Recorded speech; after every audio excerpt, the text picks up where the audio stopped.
नमस्कार, EMS TV में आपका स्वागत है। मैं हूं आपके साथ आकाश और खबरों की शुरुआत करेंगे देश के आज की तमाम बड़ी खबरों के साथ। महाराष्ट्र सरकार ने दिल्ली विशेष पुलिस प्रतिष्ठान के सदस्यों को एक कानून के तहत राज्य में शक्तियों और न्याय क्षेत्र के इस्तेमाल की सहमति को वापस लेने संबंधी के आदेश बुधवार को जारी किया। सूत्रों के अनुसार इस कदम के तहत सीबीआई को अब राज्य में शक्तियों और न्याय क्षेत्र के इस्तेमाल के लिए आम सहमति नहीं होगी, जो महाराष्ट्र सरकार द्वारा 22 फरवरी 1989 को जारी एक आदेश के तहत दी गई थी और उसे किसी मामले की जांच के लिए राज्य सरकार की अनुमति लेनी होगी। चीन के साथ पूर्वी लद्दाख में जारी तनातनी के बीच भारत एक नए एयर लॉन्च मिसाइल विकसित कर रहा है, जो 10 किलोमीटर से अधिक की स्टैंड ऑफ दूरी से दुश्मन के टैंक को मार गिराने में सक्षम होगी। इसका आने वाले 2 महीने में परीक्षण किया जाएगा। इस मिसाइल को रक्षा अनुसंधान विकास संगठन विकसित कर रहा है। हफ्ते की शुरुआत में ही भारत ने स्वदेशी stand of anti tank missile का सफल परीक्षण किया है। डीआरडीओ ने इस मिसाइल को भारतीय वायुसेना के लिए विकसित किया है। बिहार में अगले हफ्ते पहले चरण के लिए मतदान होना है। इसके मद्देनजर सभी पार्टियां जोर शोर से प्रचार अभियान में जुटी हुई हैं। इस बीच भाजपा के लिए एक बुरी खबर आई है। दरअसल पार्टी स्टार प्रचारक सैयद शहनवाज हुसैन, राजीव प्रताप रूडी, सुशील मोदी और मंगल पांडे क्वारंटीन हो गए हैं। हालांकि अभी तक केवल शहनवाज हुसैन के कोरोना संक्रमित होने की पुष्टि हुई है। बाकी के नेताओं को लेकर मीडिया में ऐसी खबरें आ रही हैं कि वे भी वायरस की चपेट में आ गए हैं। इसके बाद उन्हें क्वारंटीन किया गया है। फिलहाल आधिकारिक तौर पर इसकी पुष्टि नहीं हुई है। भारत और चीन के बीच सीमा पर जारी तनाव के दौरान मिसाइल परीक्षण में भारत एक और कदम आगे बढ़ गया है। भारत ने गुरुवार को वारहेट के साथ नाग एंटी टैंक गाइडेड मिसाइल के अंतिम चरण का सफलतापूर्वक परीक्षण किया। मिसाइल का परीक्षण सुबह 6:45 राजस्थान के पोखरण फील्ड फायरिंग रेंज में किया गया। नाग मिसाइल को रक्षा अनुसंधान और विकास संगठन ने विकसित किया है। Nag anti tank guided missile DRDO की स्वदेशी वारहेट की सूची में शामिल हो गई है। पिछले 1.5 महीने में डीआरडीओ ने कम से कम 12 मिसाइल परीक्षण या सिस्टम परीक्षण किए हैं, जो मिसाइलों की मदद से लड़ाकू आवश्यकताओं को पूरा करता है।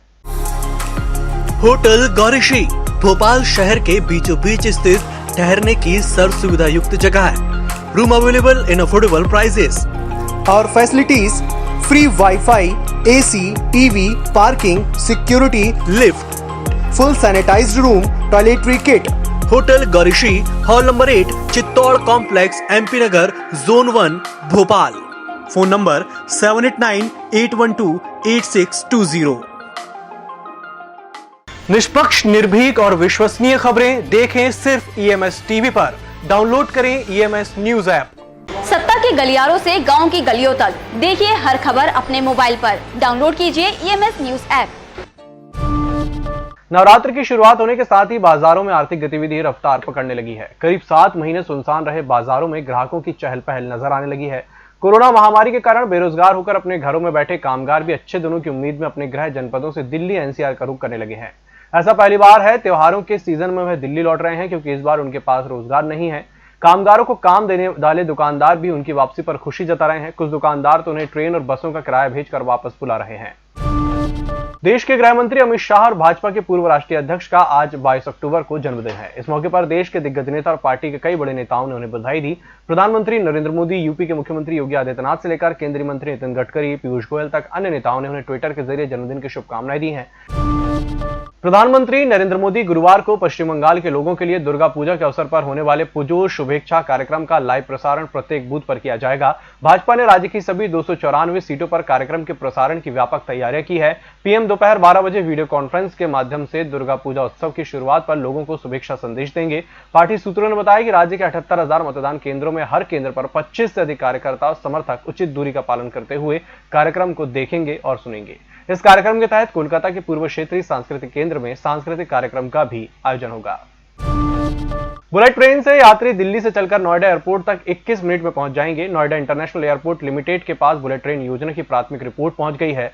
इसमें बताया गया है कि दिल्ली से वाराणसी के बीच प्रस्तावित बुलेट ट्रेन नोएडा एक्सप्रेसवे और यमुना एक्सप्रेसवे के समानांतर दौड़ेगी। सरफेस पर एक्सप्रेसवे की सर्विस रोड के सहारे इसका ट्रैक बनाने की योजना है। दिल्ली के बाद पहला स्टॉपेज नोएडा सेक्टर 148 और फिर नोएडा एयरपोर्ट स्टेशन होगा। दिल्ली से नोएडा एयरपोर्ट को जोड़ने के लिए बुलेट ट्रेन के 2 स्टॉपेज जिले में तय किए गए हैं। इसी के साथ बुलेटिन वक्त चला छोटे से ब्रेक का। जल्द हाजिर होंगे। होटल गौरीशी भोपाल शहर के बीचों बीच स्थित ठहरने की सर्व सुविधा युक्त जगह है। Room available in affordable prices और facilities free WiFi, AC, TV, parking, security, lift, full sanitised room, toiletry kit. Hotel Gaurishi, hall number 8, Chittor complex, MP Nagar, zone 1, Bhopal. Phone number 7898128620। निष्पक्ष, निर्भीक और विश्वसनीय खबरें देखें सिर्फ EMS टीवी पर। डाउनलोड करें EMS न्यूज ऐप। सत्ता के गलियारों से गांव की गलियों तक देखिए हर खबर अपने मोबाइल पर। डाउनलोड कीजिए EMS न्यूज ऐप। ब्रेक के बाद एक बार फिर से आपका स्वागत है और बढ़ते हैं अगली खबर की ओर। भारतीय सेना प्रमुख जनरल MN नरवणे ने गुरुवार को विशाखापट्टनम में भारतीय नेवी को स्टील्थ लड़ाकू युद्धपोत INS कावारत्ती सौंपेंगे। ये प्रोजेक्ट 28 के तहत स्वदेश में निर्मित 4 पनडुब्बी निरोधी जंगी स्टील्थ पोत में से आखिरी जहाज है। 3 युद्धपोत इससे पहले ही भारतीय नेवी को सौंपे जा चुके हैं। INS कावारत्ती का डिजाइन भारतीय नेवी के अंदरूनी संगठन नौसेना डिजाइन महानिदेशालय ने तैयार किया है और इसका निर्माण कोलकाता की garden reach ship builders and engineers ने किया है।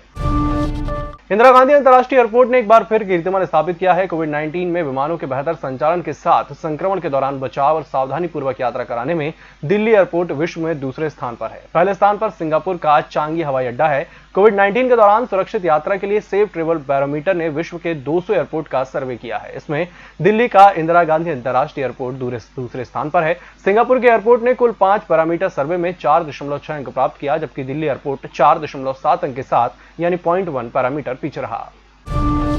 जासूसी रैकेट मामले में पकड़े गए स्वतंत्र पत्रकार राजीव शर्मा के साथ चीनी महिला और एक नेपाली व्यक्ति से पूछताछ में कई अहम खुलासे हुए हैं। इन चीनी जासूसों के निशाने पर PM कार्यालय समेत कई और अहम मंत्रालय में लगाए सुरक्षा उपकरण निशाने पर थे। जानकारी के मुताबिक चीन ने अपनी जासूसी टीम को प्रधानमंत्री कार्यालय सहित महत्वपूर्ण भारतीय कार्यालयों की आंतरिक जानकारी देने के लिए कहा था। वरिष्ठ पत्रकार अर्णव गोस्वामी की ओर से दाखिल क्रिमिनल रिट पिटीशन मामले में महाराष्ट्र सरकार ने वरिष्ठ अधिवक्ता कपिल सिब्बल को नियुक्त किया है। राज्य के गृह विभाग की ओर से जारी शासनादेश के मुताबिक कपिल सिब्बल को हर सुनवाई के लिए 10 लाख रुपए बतौर फीस दी जाएगी।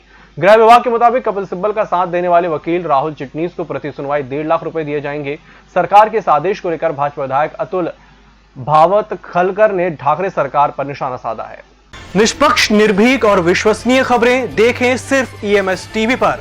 डाउनलोड करें EMS न्यूज ऐप।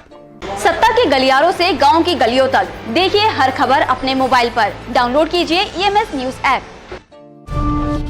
दुनिया के कई देशों में कोरोना की दूसरी लहर शुरू हो चुकी है। इसके साथ ही मौत की रफ्तार भी इन देशों में तेज हो गई है। राहत की बात है कि भारत में इसके उलट मौत की रफ्तार धीमी पड़ने लगी है। हर दिन अभी यहां औसतन 700-800 लोग संक्रमण के चलते जान गंवा रहे हैं। अगस्त सितंबर में यही आंकड़ा 1000 से 1100 तक पहुंच गया था। आंकड़ों पर नजर डालें तो US में अगस्त सितंबर माह में हर दिन जान गंवाने वालों की संख्या घटकर 400 से 600 हो गई थी, जो एक बार फिर से बढ़कर 700-800 हो गई है। बिहार विधानसभा चुनाव को लेकर भाजपा ने गुरुवार को अपना घोषणा पत्र जारी किया। वित्त मंत्री निर्मला सीतारमण, भूपेंद्र यादव, नित्यानंद राय और अश्विनी चौबे समेत कई नेताओं की मौजूदगी में से जारी किया गया। आत्मनिर्भर बिहार का रोड मैप में 1 लक्ष्य, 5 सूत्र, 11 संकल्पों का जिक्र है। 19 लाख लोगों को रोजगार देने और बिहार वासियों को फ्री कोरोना वैक्सीनेशन की बात कही गई है। देश में कोरोना का आंकड़ा बढ़कर 77 लाख से ज्यादा हो चुका है। 24 घंटे में 55,800 से ज्यादा नए मामले सामने आ चुके हैं, जबकि इतने ही वक्त में 702 मरीजों की मौत हो चुकी है। हालांकि देश में सक्रिय मरीजों की तादाद 7,15,000 से ज्यादा है और 68.74 लाख से ज्यादा मरीज स्वस्थ हो चुके हैं। भारत में कोरोना से मरने वाले लोगों का आंकड़ा 1,15,000 के आसपास है। इस बीच गृह मंत्रालय के बड़े अधिकारियों ने कहा कि अगर हिंदुस्तान में वैक्सीन आ जाए तो 3 करोड़ लोगों को तुरंत टीका लग जाएगा। सरकार ने 3 करोड़ लोगों के लिए वैक्सीन के इंतजाम कर रखे हैं। बिहार में विधानसभा चुनाव के लिए पहले चरण के मतदान में अब काफी कम वक्त है। चुनावी घमासान के बीच केंद्रीय गृह राज्य मंत्री नित्यानंद राय ने कहा कि एनडीए 2010 के इतिहास को दोहराएगा और बड़ी जीत हासिल करेगा। बीजेपी नेता ने कहा कि तेजस्वी यादव और उनकी पार्टी ने सिर्फ जनता को धोखा देने का काम किया है। इस बुलेटिन में फिलहाल इतना ही। इसी के साथ मुझे दीजिए इजाजत। नमस्कार। होटल गौरीशी भोपाल शहर के बीचों बीच स्थित ठहरने की सर्व सुविधा युक्त जगह है। Room available in affordable prices और facilities free WiFi, AC, TV, parking, security, lift, full sanitised room, toiletry kit. Hotel Gaurishi, hall number 8, Chittor complex, MP Nagar, zone 1, Bhopal. Phone number 7898128620। निष्पक्ष, निर्भीक और विश्वसनीय खबरें देखें सिर्फ EMS टीवी पर। डाउनलोड करें EMS न्यूज ऐप। सत्ता के गलियारों से गांव की गलियों तक देखिए हर खबर अपने मोबाइल पर। डाउनलोड कीजिए EMS न्यूज ऐप।